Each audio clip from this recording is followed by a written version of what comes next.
પછી અહીંયા શબ્દ છે પલાયનમ.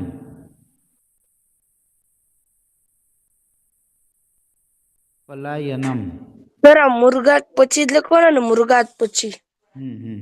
પલાયનમ. પલાયનમ એટલે કે આમ જુઓ તો આપણે એનું ગુજરાતી કરીએ તો પલાયન કરવું એમ જ થાય. પલાયન એટલે શું ખબર છે? ભાગી જવું. બરાબર?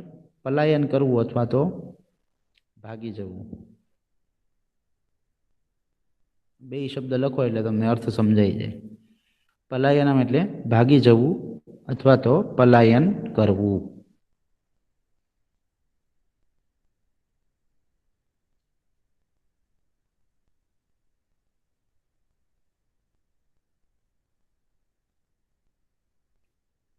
જો હવે વાક્ય રચના જે છે ને પાંચમાની એ બરાબર ધ્યાન રાખજો એટલે તમને પાંચમો શ્લોક સમજાય.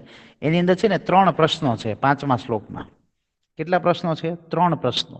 બરાબર? આ પહેલો પ્રશ્ન છે. પહેલો પ્રશ્ન એવો છે કે જો બરાબર સમજજો, અહીંયા સુધી પહેલો પ્રશ્ન છે. કસ્તુરી કસ્માત જાયતે, આ પહેલો પ્રશ્ન થઈ ગયો. બરાબર? એટલે પહેલો પ્રશ્ન શું થઈ ગયો? તો કે કસ્તુરી, તમને સમજાવું કસ્તુરી એટલે શું.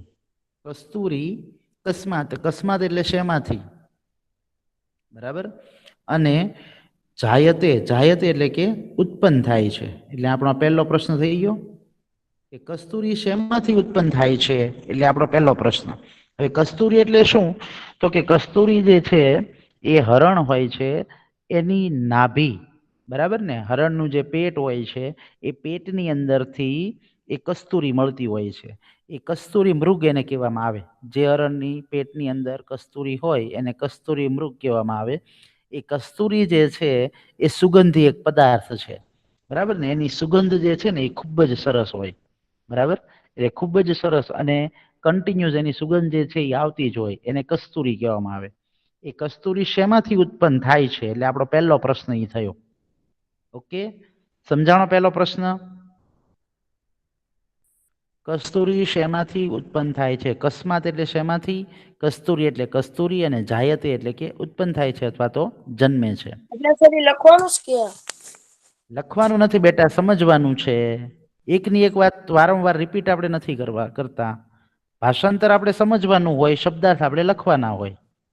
ઓકે, સમજાણું હજી?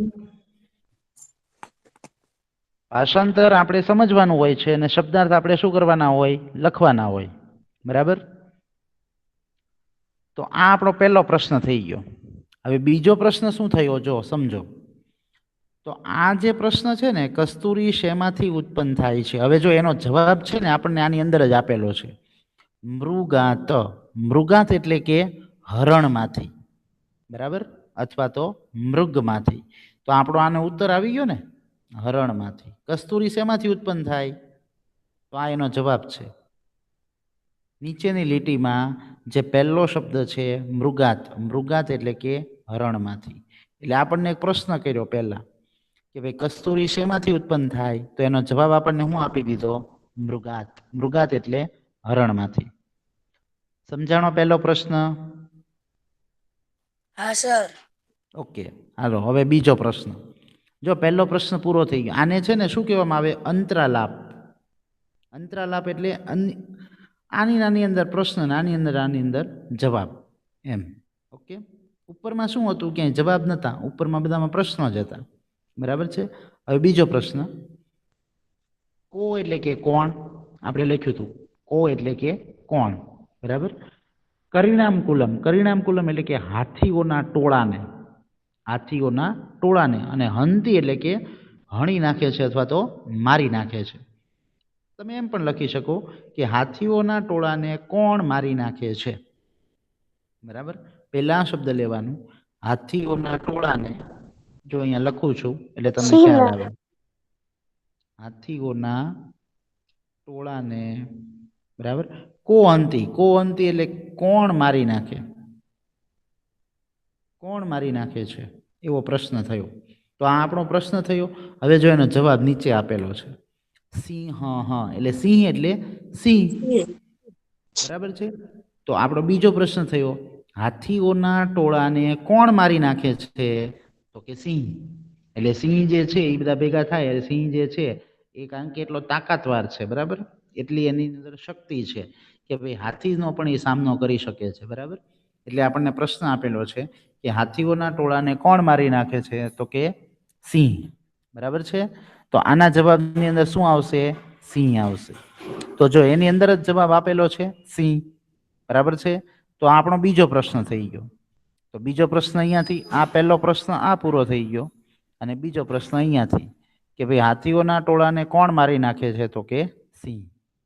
હવે નીચેની લીટીમાં, તો નીચેની લીટીમાં ત્રીજો પ્રશ્ન આવશે ને અહીંયા, બરાબર છે.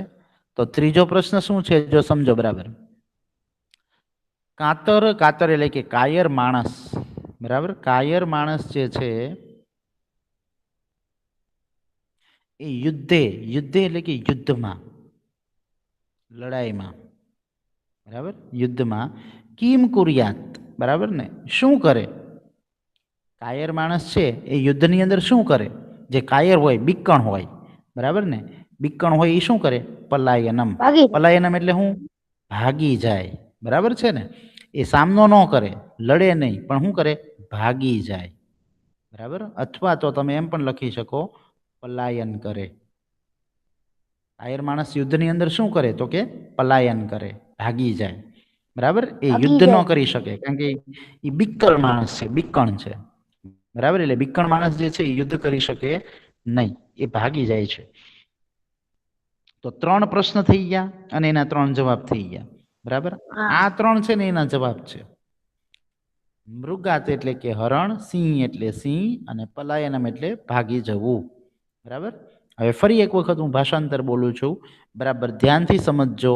સમજવાનું છે, લખવાનું કોઈ સાથે નથી. ફરી વખત પહેલો પ્રશ્ન, કસ્તુરી શેમાંથી ઉત્પન્ન થાય છે? તો કે હરણમાંથી. એટલે પહેલો પ્રશ્ન થયો. બીજું, સર કસ્તુરી એટલે હાથીઓના ટોળાને કસ્તુરી સમજાયું ત્યારે તું નતો બેટા? કસ્તુરી હરણ હોય ને, હરણ એની નાભીમાં એટલે કે એના પેટની અંદર, બરાબર, એની ડૂંટીમાં એક પ્રકારનો પદાર્થ થાય. એ પદાર્થ જે છે ને એ ખૂબ જ સુગંધી હોય, એને શું કહેવામાં આવે? અત્તર. કસ્તુરી. કસ્તુરી. ઓકે, સમજાણું? એ જે પદાર્થ હોય છે ને એને કસ્તુરી કહેવામાં આવે. અચ્છા. એટલે અહીંયા જે છે, સમજાઈ ગયું. ઓકે, કસ્તુરી શેમાંથી ઉત્પન્ન થાય છે? તો કે હરણમાંથી. બીજો પ્રશ્ન, હાથીઓના ટોળાને કોણ મારી નાખે છે? તો કે સિંહ, બરાબર. પછી કાયર માણસ યુદ્ધમાં શું કરે છે? તો ભાગી કે જાય છે. ભાગી ભાગી જાય. જાય છે. ઓકે, 3 પ્રશ્નો અને એના 3 જવાબ. ઓકે, આપણે અહીંયા કમ્પ્લીટ થઈ ગયા. જવાબ. ચોથો અને પાંચમો શ્લોક આપણે આવી અહીંયા કમ્પ્લીટ થયો. ગયો. હવે ઓકે, માઇક બંધ રાખો. ચોથો અને પાંચમો પ્રશ્ન આપણે અહીંયા કમ્પ્લીટ થઈ ગયો. સોરી, શ્લોક આપણે કમ્પ્લીટ થયો. તો હવે એની અંદર કોઈને કંઈ પ્રશ્ન હોય તો પૂછી લો, ચોથામાં અને પાંચમાં. તો આપણે સ્વાધ્યાય તરફ આગળ વધીએ. સર એક વાર ટિપ્પણી બતાડી દો ને. સર ટિપ્પણી બતાડી દો ને સર. કેમ, શું થયું? સમજાડી દો ને ટિપ્પણ. સમજતા છે. હા ટિપ્પણી. હા, પણ આ જે છે ને આપણે બધા શબ્દો આપણે લખેલા જ છે, તમારી બુકની અંદર જ લખેલા છે. આપણે બધા શબ્દો સ્ક્રીનશોટ લખેલા છે. પાડી. તમે જે પેલા એક શ્લોકનું ભાષાંતર કરીને મોકલતા. એની કરતા સર એક હારે બધા શ્લોકનું મોકલાઈ દેજો ને. હા હા, એ જે છે ને આપણે ગયા આવી લેક્ચરની ગયું અંદર બધા. આપણે હા 5 શ્લોકનું આપણે મોકલેલું જ છે બેટા. છતાં પણ હું આજે છે ને ફરી વખત સેન્ડ કરી દઈશ, ઓકે, ગ્રુપમાં. તો જેને હા સર. બાકી છે એ લખી નાખજો. અને સ્વાધ્યાય પણ હું સેન્ડ કરી દઈશ. સ્વાધ્યાયની અંદર જુઓ હવે, તો સ્વાધ્યાયની અંદર આપણને અહીંયા અલગ અલગ 5 બરાબર પ્રશ્નો આપેલા છે. એમાંથી યોગ્ય વિકલ્પ પસંદ કરી અને આપણે ઉત્તર લખવાનો છે. હવે એમાં પહેલો પ્રશ્ન છે કે વૃક્ષાગ્રવાસી કહ અસ્તિ, એટલે કે વૃક્ષ અગ્રવાસી એટલે કે વૃક્ષની ટોચ ઉપર કહ અસ્તિ એટલે કે કોણ છે, બરાબર. તો જેને શું આવશે આની અંદર? લેખની આવશે કે નારિકેલ આવશે? શું જવાબ આવે? નારિકેલ. હા, લેખની એટલે પેન અને નારિકેલ એટલે નારિયેળ. તો વૃક્ષની ટોચ ઉપર કોણ હોય? નારિયેળ જ હોય ને, પેન થોડી હોય, બરાબર. ચાલો પછી બીજું, કા સ્ત્રીય દેહ વિવર્જિતા અસ્તિ, એટલે કે કઈ સ્ત્રી દેહ વગરની છે, બરાબર. દેહ એટલે શરીર વગરની. તો ચપટી કે પછી પેન? છોટિકા. છોટિકા એટલે ચપટી થાય, બરાબર ને, જે આપણે ચપટી વગાડીએ એની વાત છે. પછી ત્રીજું છે કા કૃષ્ણમુખી અસ્તિ, એટલે કાળા મુખવાળી કોણ છે? છોટિકા કે લેખની? ચોટિકા લેખની. શું આવે જવાબ? લેખની આવશે, બરાબર. લેખની. લેખની એટલે પેન, બરાબર. જે શાઈ પેન હોય છે, બરાબર, એની જે આગળનું જે મુખ હોય છે એ કેવું હોય છે? સહીથી કાળું થઈ જાય. સહીથી કાળું થઈ જાય. હા. ચોથું કહ પર પાદે ન ગચ્છતિ, એટલે કે પારકા પગે કોણ ચાલે છે? કોણ ચાલે? નારિયેળ ચાલે કે પાદરક્ષક? પાદરક્ષક. પાદરક્ષક શબ્દનો અર્થ થાય બૂટ, બરાબર. પાંચમું કસ્તુરી કસ્માત જાયતે, કસ્તુરી શેમાંથી ઉત્પન્ન થાય છે? સિંહાતમ. સિંહાત નો આવે બેટા, મૃગાત આવે.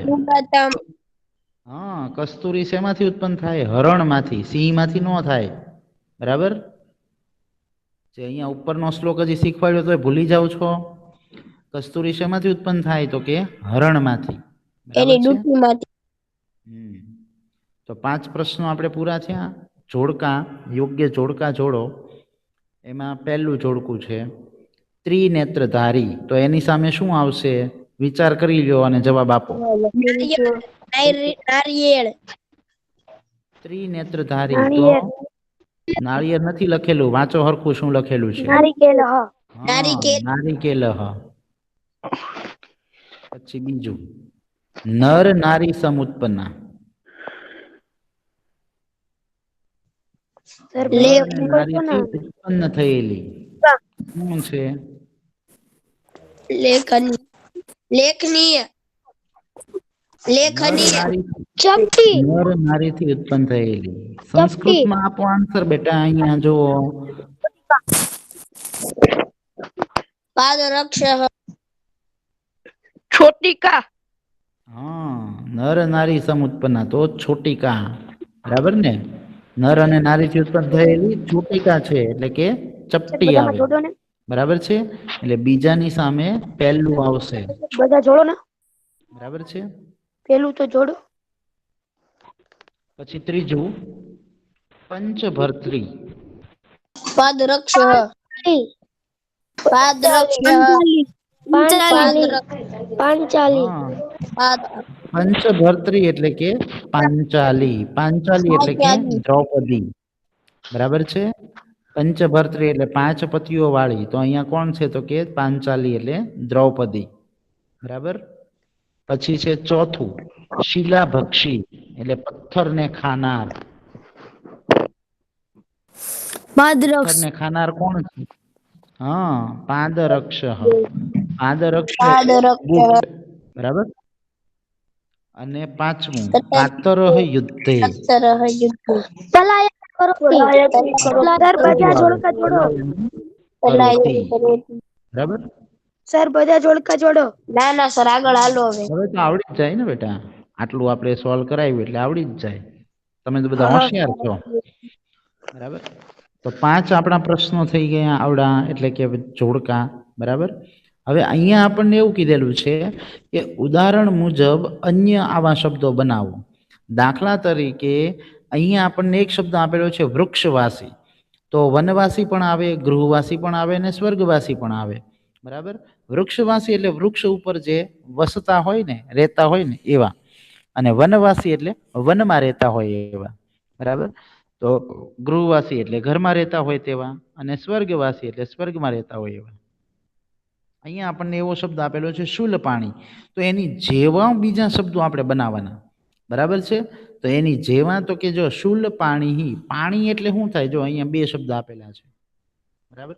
શૂલ અને પાણી. પાણી એટલે હાથ, અને શૂલ એટલે ત્રિશૂળ, બરાબર.